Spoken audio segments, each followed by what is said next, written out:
likes to this videos? If we make 5,000 likes to this video, we will upload more patriotic news. Thank you. Shots fired. Trump just issued brutal threat to Republicans trying to take him down. The traitors in the Republican Party are already circling like vultures. Bill Kristol was a never-say-Trumper during the 2016 election. Obviously, no one cared what he had to say, since Trump is now the POTUS. Trump knew that, and referred to him as a loser during the campaign. Well, he's ramping up again. Kristol, who is the editor-at-large of the Weekly Standard, is trying to create a committee not to renominate the president. He reportedly told the New York Times, "We need to take one shot at liberating the Republican Party from Trump, and conservatism from Trumpism." Here's some video of Bill Kristol, starting at about 3:30 in, and there are, apparently, many Republicans who'd love to take his place in 2020. Ohio Governor Kasich, for example, has been very vocal against Trump and seems to be positioning himself to run. Most of the others, though, are laying lower, but still courting donors and interest groups for support. Should Trump be worried? Not according to White House spokeswoman Lindsay Walter, who warned, "The president is as strong as he's ever been in Iowa, and every potentially ambitious Republican knows that. I think that the more they try to tear him down, the stronger Trump's base gets. We got him elected the first time, and we can do it again. Do you agree? Comment yes or no and please share to get all the support we can." H/T The Washington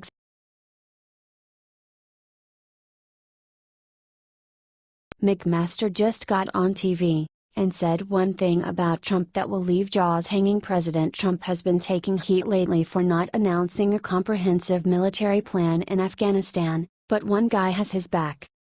National Security Advisor H.R. McMaster defended President Trump in an interview with MSNBC on Saturday, saying, "The president's already made some important decisions on Afghanistan."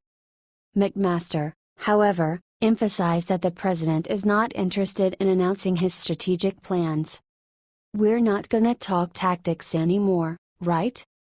Everything before was, troop levels and very specific details announcing to the enemy years in advance exactly the number of troops you're gonna have, exactly what they're gonna do and what they're not gonna do.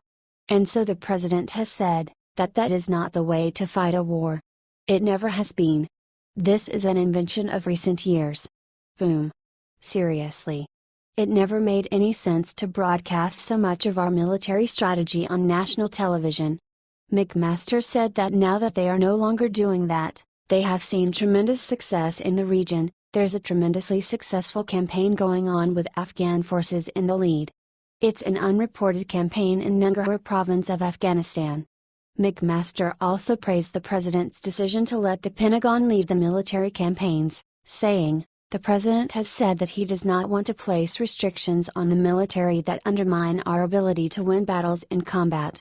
He has lifted those restrictions, and you're beginning to see the payoff of that as well."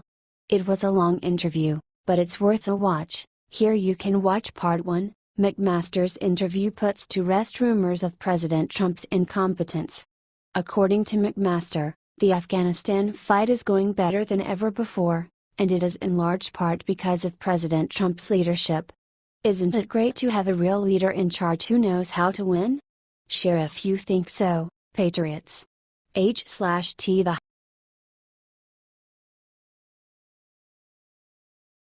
Comeback King Jeff Sessions is all smiles after the amazing news General Kelly just gave him. Remember how just last week everyone was freaking out about President Trump firing Jeff Sessions as Attorney General? Since then, he fired Spicer, Scaramucci, and Priebus, but no Sessions.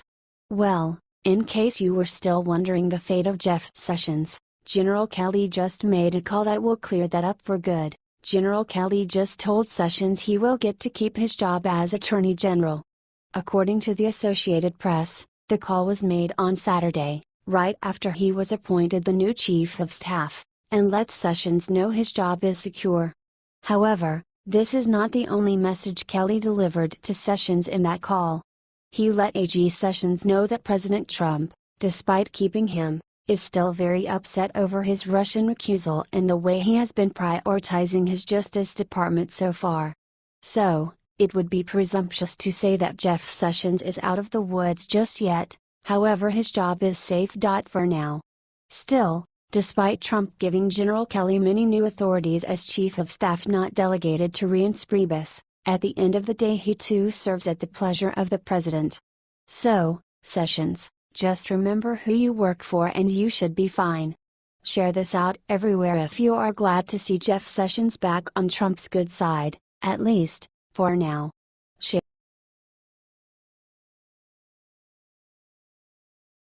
Trump just accomplished Democrats' worst nightmare and it will put Obama to shame. While Donald Trump and the Republican establishment may not see eye to eye, they have little choice but to curry favor with him. The reason? His spectacular abilities as a fundraiser. Every Republican who intends to rely on the party for financial help during next year's congressional races better be thankful for Mr. Trump. That's because Trump is the reason the Republican National Committee has managed to raise $75 million in the first 6 months of this year. Compare that with the fact that, in Obama's first 6 months, the Democratic National Committee had only raised half that. Because of Trump's popularity with his base, they have been willing to donate more money than ever before. In fact, the party raised more cash online in the first 6 months of 2017 than it did in the entire of 2016. And the RNC is 100% loyal to Trump.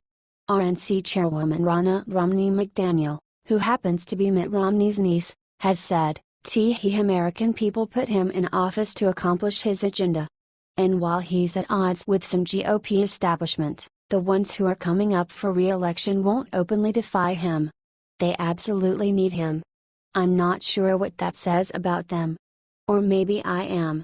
And it's not pretty. If you're proud of our president, please share this everywhere. And comment I'm proud of President Trump. /TABC.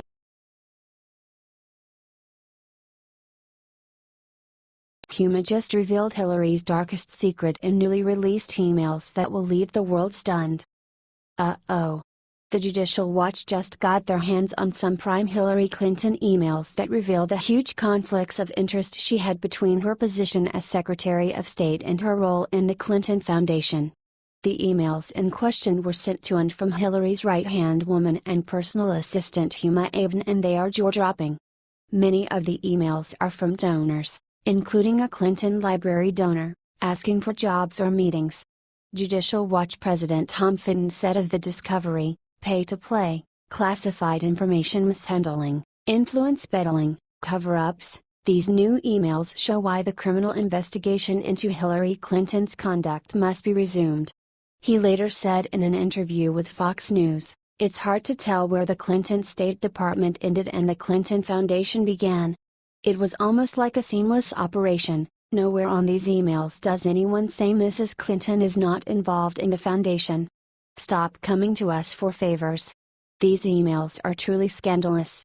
Here are a few examples. Warren Buffett's son, Howard Buffett Jr., emailed Abedin to ask for a meeting between his father, a major Clinton donor, and Hillary Clinton to discuss food security. Abedin replied, "We will take care of this." Miguel Lozal was a member of the Clinton Global Initiative and donated $1 million to the Clinton Presidential Library. Lozal asked for Abedin to seek an appointment as ambassador to the Dominican Republic for one of his friends. It is unknown if his friend became ambassador due to redactions in the email. Clinton's brother, Tony Rodham, also emailed Clinton aides several times, once asking for help with a green card renewal and again asking for help for someone involved in a criminal case in the country of Georgia. Clinton's friend Sidney Blumenthal worked for a political party in Georgia. This looks terrible for Clinton and definitely suggests criminal and corrupt behavior. Judicial Watch just released these emails today. You can read them all here.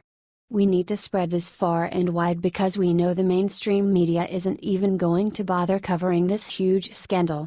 Share away, patriots. /T Fox News.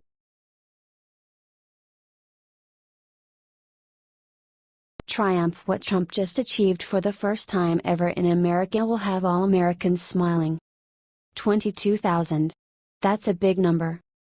Especially when it's the number that the stock market, specifically the Dow Jones Industrial Average, hit for the first time in history.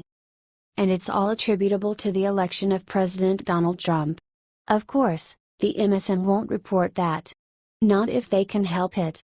Not only is the stock market up 22% since Trump's election, the upward trend is expected to continue.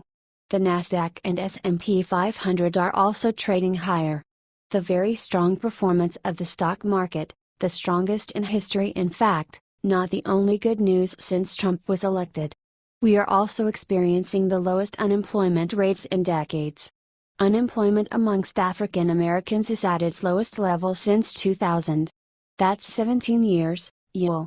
I know we harp on this a lot, but it bears repeating. You'll be hard-pressed to find this very good news in the Washington Post, on CNN, MSNBC, or any of the other media sources who are trying their best to bring Trump down 24/7. Which is why we have a duty to get this information out there. But we need your help in getting it out. I hope you will support our president by sharing this information everywhere. h/t-briet-bar